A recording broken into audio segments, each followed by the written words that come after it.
Muito bem, sejam todos bem-vindos, professor Dias na área para mais uma aula de física de eletrodinâmica. Nossa aula de hoje, medidores elétricos, parte 1. Vamos agora para a nossa aula.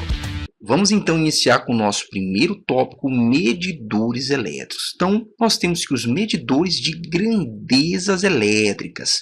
Como exemplos de corrente, nós temos o amperímetro, de tensão, o voltímetro, resistência elétrica, o ohmímetro e etc. E um outro exemplo, pessoal, utilizado um medidor elétrico no cotidiano é o multímetro. Professor, ele tem como função a possibilidade de medida de várias grandezas elétricas, corrente, tensão, resistência. E aqui nós temos os conectores. E aqui também nós temos a chave seletora de função, se é corrente, se é DDP, tá certo? Então nós temos aí no cotidiano, utilizado aí pelos eletricistas, o multímetro, um medidor múltiplo. Mas no estudo da eletrodinâmica, os medidores elétricos nós estudamos separadamente, exatamente isso. Vamos agora iniciar o estudo dos medidores. Vamos então iniciar o nosso segundo tópico com os medidores elétricos separadamente. Então nós temos aqui o amperímetro e o galvanômetro, medidores de corrente elétrica. Nós temos o voltímetro, medidor de DDP ou voltagem. E um importante detalhe, pessoal, esses medidores nós vamos considerar medidores elétricos ideais. Ou seja, eles não vão provocar alterações na medida das intensidades da corrente ou na tensão elétrica. Tá legal?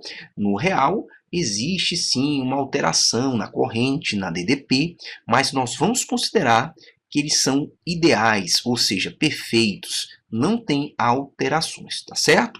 Vamos iniciar agora com os medidores de corrente elétrica. Vamos agora para o nosso terceiro tópico, o nosso primeiro medidor, o galvanômetro. Professor. Pessoal, o galvanômetro ele é um medidor de pequenas intensidades de corrente elétrica, na casa dos múltiplos de miliampere, microampere. Então está em um grande detalhe, apenas para pequenas intensidades de corrente elétrica. E um segundo detalhe, funciona com a base do efeito magnético da corrente. A passagem da corrente elétrica, pessoal, existe o efeito magnético. Então, a sua base está nesse efeito. E aqui nós temos a imagem do galvanômetro. E o detalhe importante é que o galvanômetro tem um chamado fundo de escala, que é o valor máximo de corrente elétrica suportada. Se passar desse valor, pessoal, o galvanômetro é danificado. Então, nós temos aqui que seu valor máximo é 50 miliampere. Tá legal? Vamos agora para o segundo medidor de corrente elétrica. Vamos então para o nosso quarto tópico, medidor amperímetro, que também é um medidor de corrente elétrica. Está aqui, metro, medidor, ampere, unidade de corrente elétrica. Então, qual a diferença entre o amperímetro e o galvanômetro? Está aqui. Agora é um medidor de intensidades altas de corrente elétrica. Professor, então nós temos agora, para medir altas correntes elétricas, o amperímetro. E lembrando que para que nós possamos medir correntes elevadas, ele deve ter resistência elétrica baixa. Exatamente, quanto menor a resistência, mais corrente elétrica passa. Como é possível, então, construir um amperímetro? É o grande detalhe agora, que o aparelho básico para a construção de um amperímetro é o galvanômetro. Exatamente. Então, nós temos aqui o galvanômetro de uma resistência R, é associado a ele, pessoal, um outro resistor de resistência pequena, que está em paralelo. Pessoal, nós colocamos em paralelo para que possa ter o desvio da corrente. Então, em relação à resistência do galvanômetro para a resistência que está em paralelo com o galvanômetro, a resistência menor está no paralelo.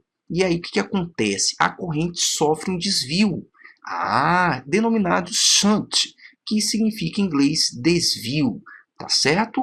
Então, nós temos aí que o amperímetro é um conjunto da resistência do galvanômetro mais uma resistência menor em paralelo para que a corrente possa sofrer um desvio. Está aí, então, um grande detalhe em relação ao amperímetro.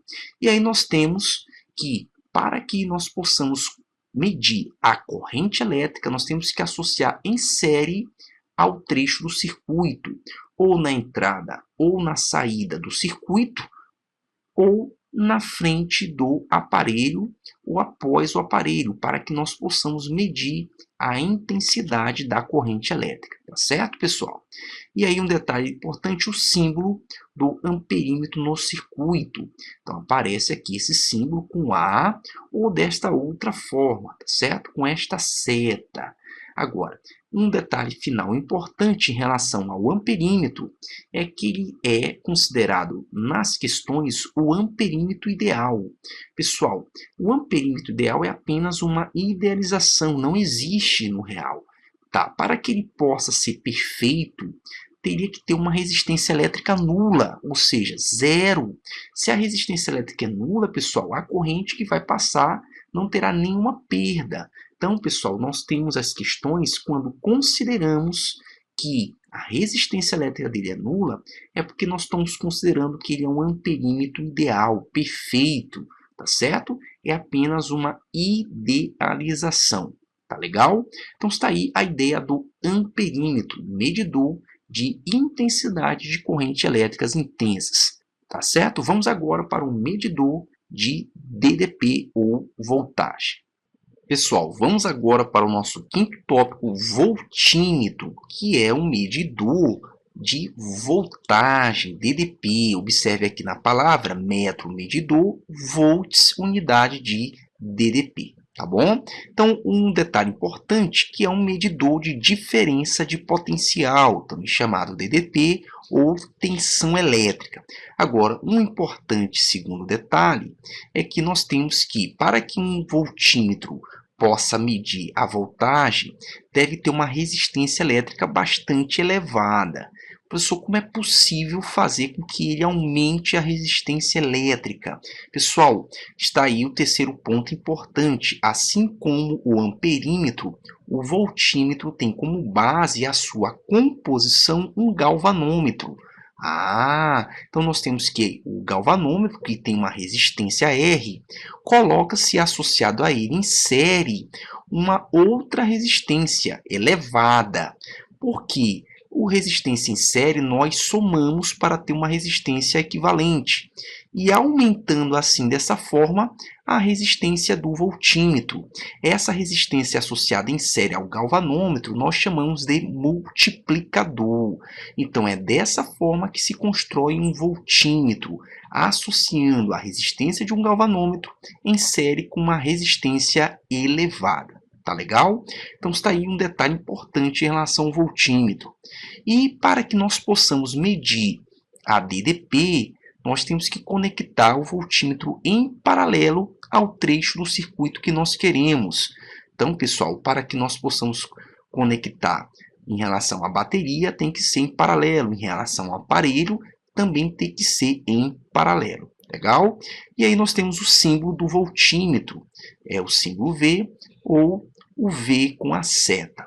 Tá bom? Agora, um importante detalhe é que nas questões o voltímetro que aparece não é um voltímetro real, é o voltímetro ideal, idealizado.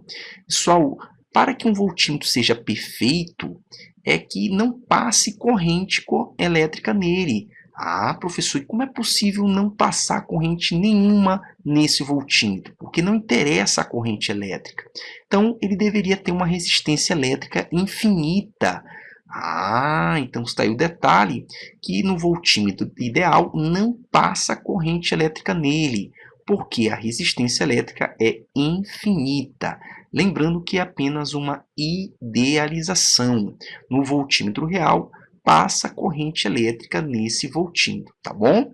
Então, é essa aí a grande diferença entre o voltímetro e o amperímetro. Voltímetro, medidor de voltagem ou DDP. Vamos agora para os exemplos. Vamos então para o nosso primeiro exemplo, Enem 2012 PPL, também chamado segunda aplicação.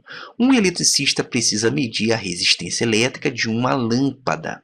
Ele dispõe de uma pilha, de uma lâmpada L, de alguns fios e de dois aparelhos, um voltímetro V, para medir a diferença de potencial entre dois pontos, e um amperímetro A para medir a corrente elétrica.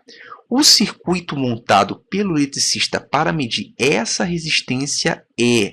Pessoal, um detalhe importante, então, que nós temos que associar aqui o amperímetro e o voltímetro.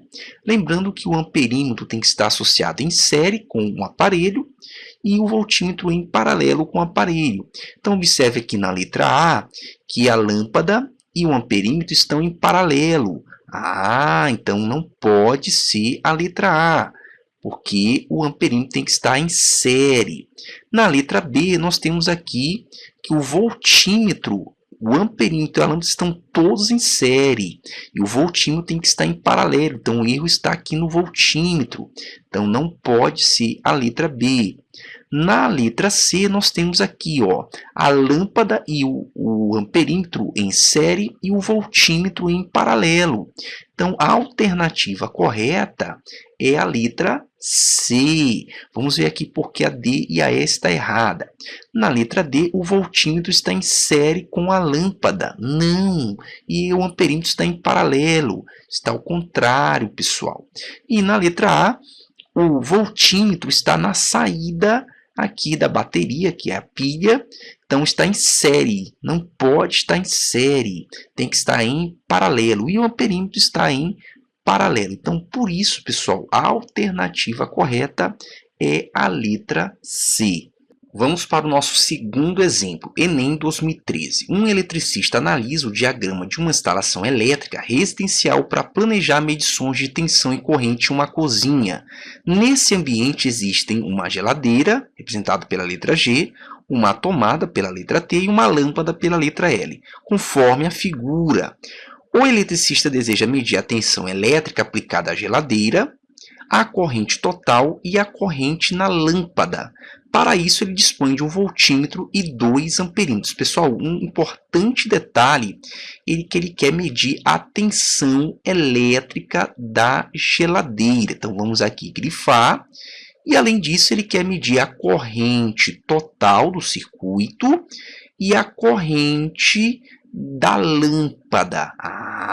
Professor, então vamos aqui destacar esta ideia. Então, ele vai pegar o voltímetro e o amperímetro fazer essa medição. Vamos ver agora as alternativas. Para realizar essas medidas, o esquema da ligação desses instrumentos está representado em... Pessoal, vamos analisar por alternativa. Então, aqui nós temos o amperímetro na entrada, aqui na fase, para medir a corrente total. Está correto, pessoal. Tanto faz estar aqui na fase ou no neutro. A corrente que entra é igual à corrente que sai. Então, a corrente total do circuito está aqui. Ele colocou o voltímetro em série com a geladeira para medir a DDP. Está errado. Tem que estar em paralelo. E aqui me colocou o amperímetro em série com a lâmpada para medir a corrente da lâmpada. Está correto. Então, o erro da alternativa A está apenas no voltímetro. Na alternativa B, ele associou em paralelo ao circuito o amperímetro para medir corrente. Não, tem que estar em série. Aqui o voltímetro está correto com a geladeira e aqui o amperímetro está em série com a lâmpada. Está correto. Então, o erro está apenas no amperímetro em paralelo. Na letra C, nós temos o mesmo erro. O amperímetro em paralelo está errado e o voltímetro em série com a geladeira está errado também. E o amperímetro em paralelo com a lâmpada. Errado os três, pessoal. Lembrando que o amperímetro tem que estar em série e o voltímetro em paralelo. Na letra D, nós continuamos com o mesmo erro aqui. O amperímetro em paralelo, não pode. O voltímetro está em paralelo com a geladeira, está correto. E aqui o erro está o amperímetro em paralelo com a lâmpada. Tem que estar em série. Então, a única alternativa que nos restou foi a alternativa E. Professor, observe aqui, que o amperímetro está aqui no neutro. Pode estar ou na entrada ou na saída. Está correto para medir a corrente total. Está em série, pessoal, com a passagem da corrente que vai voltar. O voltímetro está em paralelo com a geladeira, está correto, e o amperímetro está em série com a lâmpada. Então, a alternativa certa, letra E. Tá certo, pessoal? Espero que você tenha compreendido esta aula. Te vejo na próxima aula. Um forte abraço.